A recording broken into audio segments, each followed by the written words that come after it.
Hello ਜੀ, good morning ਸਾਰਿਆਂ ਨੂੰ ਬਈ। ਅੱਜ ਦੀ ਗੱਲਬਾਤ ਮੈਂ ਤੁਹਾਡੇ ਨਾਲ ਕਰਨੀ ਸੀ ਆਪਣੇ ਧਾਰਮਿਕ ਸਫ਼ਰ ਦੀ, ਜਾਂ ਜਿਹਨੂੰ ਆਪਾਂ ਰੱਬ ਦੇ ਸਫ਼ਰ ਦੀ ਗੱਲ ਕਰੀਏ ਨਾ, ਆਪਾਂ ਉਹ ਗੱਲ ਕਰਨੀ ਚਾਹੁੰਦਾ ਸੀ ਜ਼ਰੂਰੀ, ਕਿਉਂਕਿ ਲੋਕ ਨਾ ਧਰਮ ਦੇ ਚੱਕਰਾਂ ਦੇ ਵਿੱਚ, ਪਖੰਡਵਾਦ ਵਿੱਚ ਬਹੁਤ ਜ਼ਿਆਦਾ ਫਸੇ ਹੋਏ ਆ। ਅਸੀਂ ਸੋਚਦੇ ਕਿ ਸ਼ਕਤੀ ਨਾਲ ਇੱਦਾਂ ਹੋ ਜਾਵੇ, ਸ਼ਕਤੀ ਨਾਲ ਉੱਦਾਂ ਹੋ ਜਾਵੇ। ਇੱਦਾਂ ਕੁਛ ਨਹੀਂ ਹੁੰਦਾ। ਮੈਂ ਬਹੁਤ ਛੋਟਾ ਸੀਗਾ, ਮੇਰੇ ਪਿੰਡ ਵਾਲਿਆਂ ਨੂੰ ਪਤਾ ਹੋਣਾ ਇਸ ਗੱਲ ਦਾ ਵੀ ਸਾਡਾ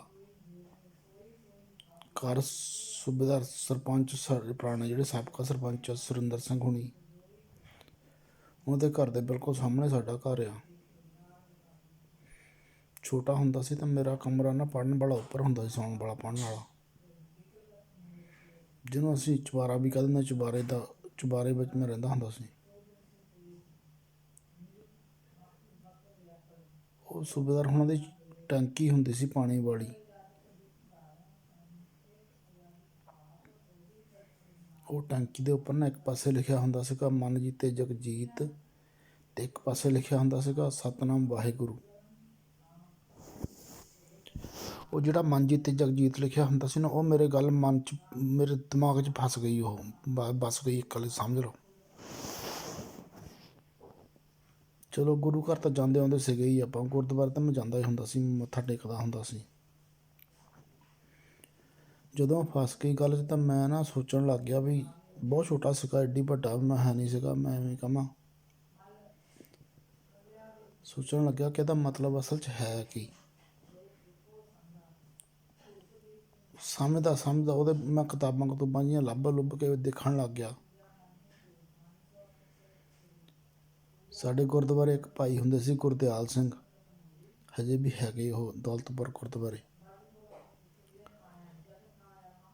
ਮੈਂ ਇੱਕ ਵਾਰੀ ਉਹਨੂੰ ਗੱਲ ਕਰਨ ਲੱਗ ਪਿਆ, ਮੈਂ ਕਿਹਾ ਭਾਈ ਜੀ ਵੀ ਇੱਕ ਗੱਲ ਪੁੱਛਣੀ ਜ਼ਰੂਰੀ। ਬਹੁਤ ਛੋਟਾ ਸੀਗਾ ਉਸ ਟਾਈਮ, ਮੈਂ 8ਵੀਂ 9ਵੀਂ 'ਚ ਪੜ੍ਹਦਾ ਸੀ, ਮੈਨੂੰ ਯਾਦ ਹੈ ਪੂਰਾ।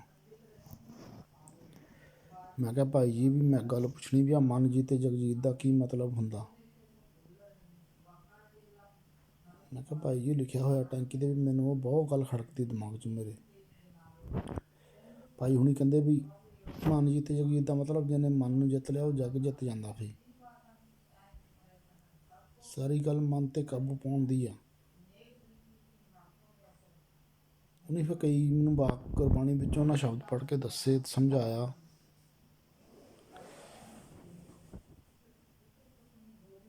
ਪਰ ਗੱਲ ਸਮਝ ਫੇਰ ਮੇਰੇ ਲੱਗਦੀ ਨਹੀਂ ਸੀ। ਮਨ 'ਤੇ ਕਾਬੂ ਪਾਉਣਾ ਕਿੱਦਾਂ, ਅਸਲ 'ਚ ਕੀ ਆ ਮਨ ਨੂੰ ਕਾਬੂ ਕਰਨਾ, ਮਨ ਨੂੰ ਜਿੱਤਣਾ ਕੀ ਆ।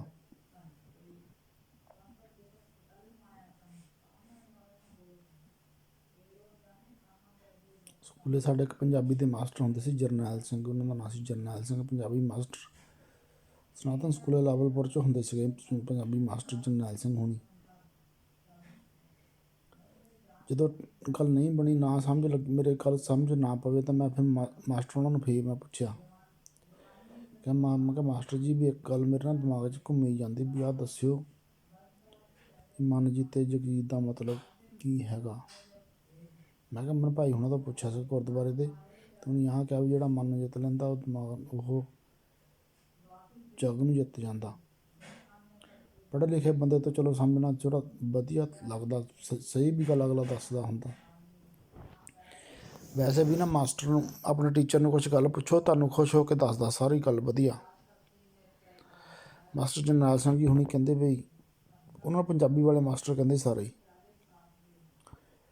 ਉਹ ਕਹਿੰਦੇ ਮਨ ਹੁੰਦਾ ਦਿਮਾਗ। ਕਹਿੰਦੇ ਸਾਡੀ ਜਿਹੜੀ ਗੁਰਬਾਣੀ ਆ ਨਾ, ਸਾਰੀ ਗੁਰੂ ਪੀਰ ਪੈਗੰਬਰ ਹੋਏ ਆ, ਉਹਨੇ ਇਹੀ ਕਿਹਾ ਕਿ ਮਨ ਨੂੰ ਆਪਾਂ ਕੰਟਰੋਲ ਰੱਖਣਾ, ਮਨ ਨੂੰ ਕਾਬੂ 'ਚ ਰੱਖਣਾ। ਫਿਰ ਉਹ ਮੈਨੂੰ ਗੱਲ ਸਮਝ ਲੱਗੀ ਵੀ ਅਸਲ ਦੇ ਵਿੱਚ ਮਨ ਦਿਲ ਨਹੀਂ ਹੈਗਾ, ਇਹ ਮਨ ਦਿਮਾਗ ਆ। ਮੈਨੂੰ ਕਹਿੰਦੇ ਗਗਨ ਵੀ ਗੱਲ ਹੈਗੀ ਆ ਵੀ ਦਿਮਾਗ ਨੂੰ ਕੰਟਰੋਲ ਤੁਸੀਂ ਕਰ ਲਓਗੇ, ਤੁਸੀਂ ਇਹਨੂੰ ਜਿੰਨਾ ਮਰਜ਼ੀ ਵਧਾ ਲਓ, ਇਹ ਵਧੀ ਜਾਣਾ, ਇਹ ਘਟਣਾ ਨਹੀਂ ਹੈਗਾ। ਜਦੋਂ ਵਧੀ ਗਿਆ ਤਾਂ ਫਿਰ ਸਮਝ ਲਓ ਤੁਸੀਂ ਵੱਡੇ ਹੋਈ ਜਾਂਦੇ ਆ। ਤੁਸੀਂ ਆਪਣੇ ਦਿਮਾਗ ਨੂੰ ਵਧਾਈ ਜਾਓ, ਤੁਸੀਂ ਵੱਡੇ ਹੋਈ ਜਾਂਦੇ ਆ, ਤੁਸੀਂ ਵਿਸ਼ਾਲ ਹੋਈ ਜਾਂਦੇ। ਇਹੀ ਗੁਰਬਾਣੀ ਕਹਿੰਦੀ ਆ ਕਿ ਆਪਣੇ ਮਨ ਨੂੰ ਜਿਹੜਾ ਉਹਨੂੰ ਚੇਤ ਰੱਖ, ਉਹਨੂੰ ਅਲਰਟ ਰੱਖ, ਹਰ ਵੇਲੇ ਸਿੱਖਣ ਦੀ ਟਰਾਈ ਕਰ। ਇਹੀ ਪੜ੍ਹਾਈ ਕਹਿੰਦੀ ਸਾਨੂੰ। ਉਹ ਗੱਲ ਚਲੋ ਮੇਰੇ ਸਮਝ ਲੱਗੀ ਫਿਰ ਅਸਲ ਦੇ ਵਿੱਚ ਵੀ ਹਾਂ ਗੱਲ ਆਹ ਹੀ ਆ ਬਈ ਜਿਹੜੀ ਚੀਜ਼ ਦਿਮਾਗ ਨੂੰ ਕਹੋਗੇ ਜਿਹੜੇ ਪਾਸੇ ਦਿਮਾਗ ਨੂੰ ਲਾਓਗੇ ਤੁਹਾਡਾ ਦਿਮਾਗ ਉੱਧਰ ਨੂੰ ਚੱਲ ਪਊਗਾ। ਇਸ ਗੱਲ ਨੂੰ ਸਮਝੋ ਕਿ ਜਦੋਂ ਸਾਡੇ ਗੁਰੂ ਪੀਰ ਪੈਗੰਬਰ ਜਿਹੜੇ ਹੋਏ ਆ ਉਹਨਾਂ ਨੂੰ ਕਿੰਨੇ ਤਸੀਹੇ ਦਿੱਤੇ ਗਏ ਕਿੰਨੇ ਉਹਨਾਂ ਨੂੰ ਅਸੀਂ ਪੜ੍ਹਦੇ ਹਾਂ ਨਾ ਅਰਦਾਸ ਵਿੱਚ ਖੋਪੜੀਆਂ ਲਹਾਈਆਂ ਖੱਲਾਂ ਉਤਰਾਈਆਂ ਆਰੀਆਂ 'ਤੇ ਚਰਾਏ ਗਏ ਚਰਖੜੀਆਂ 'ਤੇ ਚੜ੍ਹੇ। ਜਦੋਂ ਤੁਹਾਡਾ ਮਾਇੰਡ ਜਿਹੜਾ ਤੁਹਾਡਾ ਮਨ ਆ ਦਿਮਾਗ ਆ ਉਹ ਪਰਮਾਤਮਾ ਦੇ ਨਾਲ ਤੁਸੀਂ ਜੋੜ ਲਿਆ ਉਹਨੂੰ ਇੱਕ ਸਟੇਬਲ ਕਰ ਲਿਆ ਫਿਰ ਤੁਹਾਡੀ ਜਿਹੜਾ ਦਿਮਾਗ ਆ ਉਹ ਪਰਮਾਤਮਾ ਦੇ ਨਾਲ ਮਿਲ ਜਾਂਦਾ ਉਹ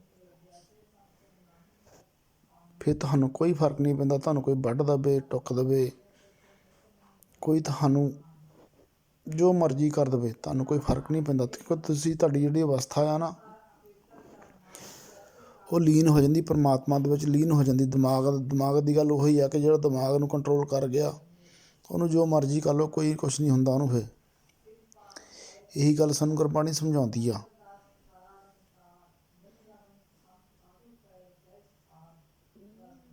ਇਹੀ ਗੱਲਾਂ ਮੈਂ ਹੌਲੀ ਹੌਲੀ ਨਾ ਜਿੱਦਾਂ ਜਦੋਂ ਵੀ ਕਿਤੇ ਸਿਆਣੇ ਬੰਦੇ ਨੂੰ ਮਿਲਦਾ ਕਿਸੇ ਧਾਰਮਿਕ ਬੰਦੇ ਨੂੰ ਮਿਲਦਾ ਉਹਨਾਂ ਨਾਲ ਗੱਲ ਕਰਾਂ ਇਹ ਸ਼ੇਅਰ ਕਰਦਾ ਗਿਆ। ਇਹ ਗੱਲ ਨੂੰ ਅੱਗੇ ਥੋੜ੍ਹਾ ਵਧਾਉਣਾ ਵੀ ਮੈਂ ਨਾ ਫਿਰ ਹੌਲੀ ਹੌਲੀ ਆਪਾਂ ਸਕੂਲ ਪਾਸ ਕਰਕੇ ਕਾਲਜ ਚਲ ਗਿਆ। +1 +2 ਦੇ ਵਿੱਚ ਸਪੈਸ਼ਲੀ ਮੈਂ ਇੱਕ ਸਬਜੈਕਟ ਰੱਖਿਆ ਸੀਗਾ ਇਲੈਕਟਿਵ ਪੰਜਾਬੀ। ਉਹ ਇਸ ਕਰਕੇ ਰੱਖਿਆ ਸੀਗਾ ਕਿ ਉਹਦੇ ਵਿੱਚ ਇੱਕ ਤਾਂ ਜਿਹੜਾ ਸਾਡਾ ਹੈਗਾ ਨਾ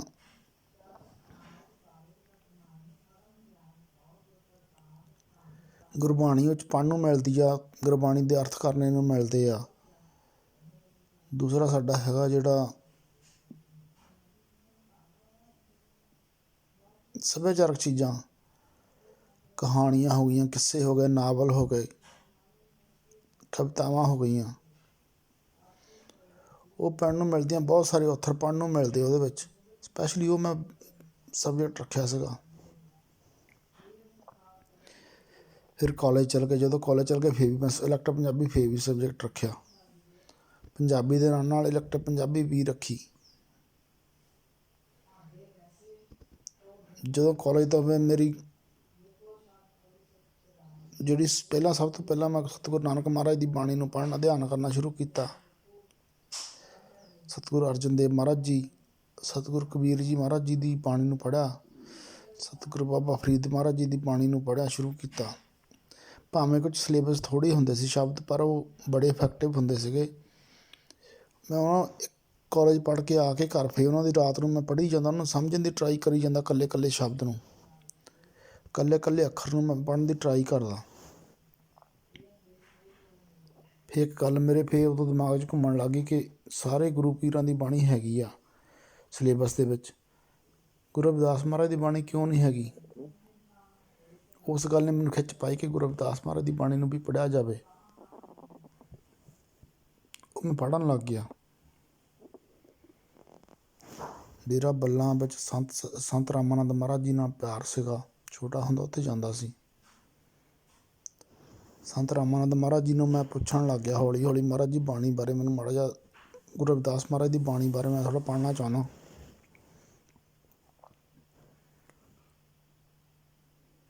1991 ਦੀ ਗੱਲ ਆ ਇਹ। ਉਦੋਂ ਅਜੇ ਮੈਂ ਸਕੂਲ ਵਿੱਚ ਹੀ ਹੁੰਦਾ ਸੀਗਾ ਸਕੂਲ 'ਚ ਹੀ ਸੀਗਾ ਹਾਂ ਕਿਉਂਕਿ 96 ਵਿੱਚ ਮੈਂ ਕਾਲਜ ਗਿਆ ਪਰ ਮੈਂ 91 92 ਦੀ ਗੱਲ ਆ ਅਤੇ ਮੈਂ ਰਾਮਾਨੰਦ ਮਹਾਰਾਜ ਨੂੰ ਕਿਹਾ ਮਹਾਰਾਜ ਜੀ ਪਲੀਜ਼ ਮੈਨੂੰ ਵੀ ਕੋਈ ਇਹੋ ਜਿਹੀ ਬੁੱਕ ਦਿਆ ਕਰੋ ਜਿਹੜੀ ਆਪਾਂ ਗੁਰੂ ਰਵਿਦਾਸ ਮਹਾਰਾਜ ਬਾਰੇ ਪੜ੍ਹਨੀ ਚਾਹੁੰਦਾ ਮੈਂ।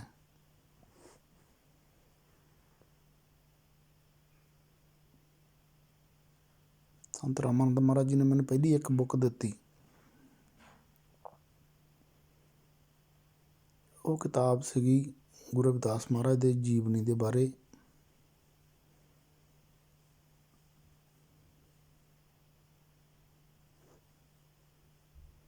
ਉਹ ਮੈਂ ਲਿਆ ਕੇ ਪੜ੍ਹਨੀ ਸ਼ੁਰੂ ਕੀਤੀ ਘਰ ਲਿਆ ਕੇ।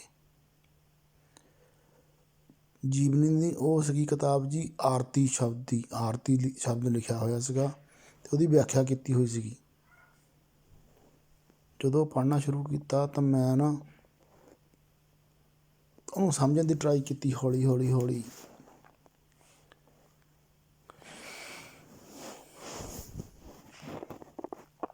ਤਾਂ ਮੈਂ ਸੰਤ ਰਾਮਾਨੰਦ ਮਹਾਰਾਜ ਕੋਲ ਅਗਲੇ ਹਫ਼ਤੇ ਜਦੋਂ ਸੰਡੇ ਨੂੰ ਆਇਆ ਸੇਵਾ 'ਤੇ, ਮੈਂ ਫਿਰ ਗੱਲ ਕੀਤੀ ਸੰਤ ਰਾਮਾਨੰਦ ਮਹਾਰਾਜ ਨਾਲ। ਮੈਂ ਕਿਹਾ ਮਹਾਰਾਜ ਜੀ, ਵੀ ਮੈਂ ਕਿਤਾਬ ਪੜ੍ਹੀ ਸੀਗੀ, ਸ਼ਬਦ ਆਰਤੀ ਵਾਲਾ ਪੜ੍ਹਿਆ, ਆਰਤੀ ਪੜ੍ਹੀ ਸਾਰੀ,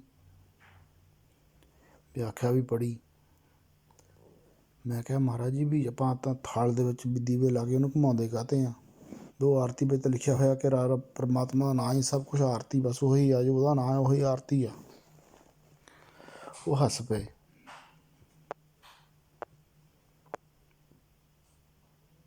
ਕਹਿੰਦੇ ਆਪਣਾ ਰੱਬ ਹੈਗਾ ਸਤਿਗੁਰੂ ਰਵਿਦਾਸ ਮਹਾਰਾਜ। ਮੈਂ ਕਿਹਾ ਹਾਂਜੀ ਮੰਨ ਗਏ ਗੱਲ ਮਹਾਰਾਜ ਜੀ, ਬਸ ਗੱਲ ਮੰਨ ਗਏ ਤੁਹਾਡੀ।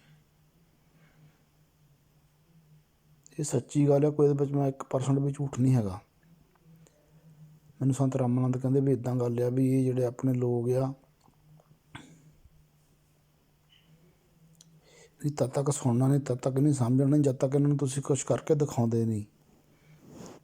ਸੋ ਇਹ ਸਮਝਦੇ ਕਿ ਜਦ ਤੱਕ ਆਪਾਂ ਦੀਵੇ ਜਗਾ ਕੇ ਘੁਮਾਈਏ ਨਾ, ਤਦ ਤੱਕ ਆਰਤੀ ਹੁੰਦੀ ਨਹੀਂ। ਸੋ ਆਪਾਂ ਇਹਨਾਂ ਨੂੰ ਸਟੇਟ ਵੇ, ਇਹਨਾਂ ਨੂੰ ਆਪਣੇ ਖਿਲਾਫ ਨਹੀਂ ਕਰਨਾ, ਇਹਨਾਂ ਨੂੰ ਕੁਛ ਕਹਿਣਾ ਨਹੀਂ।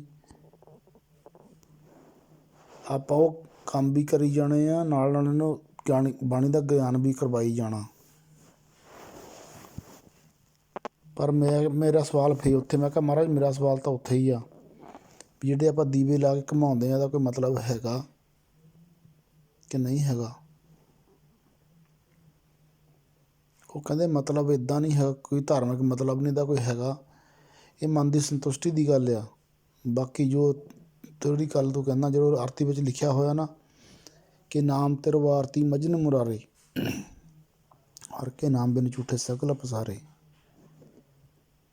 ਕਿ ਉਹਦੇ ਨਾਮ ਤੋਂ ਬਿਨਾਂ ਸਭ ਕੁਝ ਝੂਠਾ ਆ। ਜਦੋਂ ਇਹ ਗੱਲ ਕਹਿਤੀ, ਆਰਤੀ ਖੁਦ ਇਹ ਗੱਲ ਸ਼ਬਦ ਕਹਿੰਦਾ ਕਿ ਉਹਦੇ ਨਾਮ ਤੋਂ ਬਿਨਾਂ ਸਾਰਾ ਕੁਝ ਝੂਠਾ, ਤਾਂ ਫਿਰ ਸਾਰਾ ਕੁਝ ਝੂਠਾ ਹੀ ਆ, ਉਹ 'ਚ ਸੱਚਾ ਤਾਂ ਕੁਛ ਹੈ ਹੀ ਨਹੀਂ। ਸੋ ਉਸ ਦਿਨ ਮੈਨੂੰ ਆਰਤੀ ਵਾਲੀ ਗੱਲ ਸਮਝ ਲੱਗ ਗਈ ਕਿ ਅਸਲ 'ਚ ਗੱਲ ਇਹੀ ਆ ਕਿ ਪਰਮਾਤਮਾ ਦਾ ਨਾਮ ਤੁਸੀਂ ਕਿਸੇ ਨਾ ਕਿਸ ਤਰ੍ਹਾਂ ਲਈ ਜਾਓ, ਜਿੱਦਾਂ ਤੁਹਾਡਾ ਟਾਈਮ ਲੱਗਦਾ, ਤੁਰਦੇ ਫਿਰਦੇ ਉੱਠਦੇ ਬਹਿੰਦੇ ਤੁਸੀਂ ਪਰਮਾਤਮਾ ਦਾ ਨਾਮ ਲਾਓ। ਪਰਮਾਤਮਾ ਤੁਹਾਡੇ ਅੰਗ ਸੰਗ ਸਹਾਈ ਹੁੰਦਾ ਜ਼ਰੂਰ ਆ। ਲਓ ਜੀ, ਉਸ ਤੋਂ ਬਾਅਦ ਕਾਲਜ ਚਲ ਗਏ ਆਪਾਂ, ਕਾਲਜ ਪੜ੍ਹਨ ਲੱਗ ਗਏ।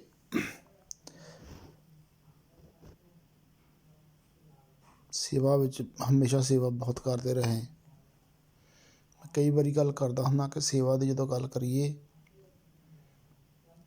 ਡੇਰਾ ਬੱਲਾਂ ਤੋਂ ਪਿੰਡ ਦੇ ਗੁਰੂ ਘਰ ਤੋਂ ਲੈ ਕੇ ਸਤਿਗੁਰੂ ਰਵਿਦਾਸ ਟੈਂਪਲ ਤੋਂ, ਗੁਰੂ ਘਰ ਪਿੰਡ ਵਾਲੇ ਤੋਂ ਲੈ ਕੇ, ਦੌਲਤਪੁਰ ਤੋਂ ਲੈ ਕੇ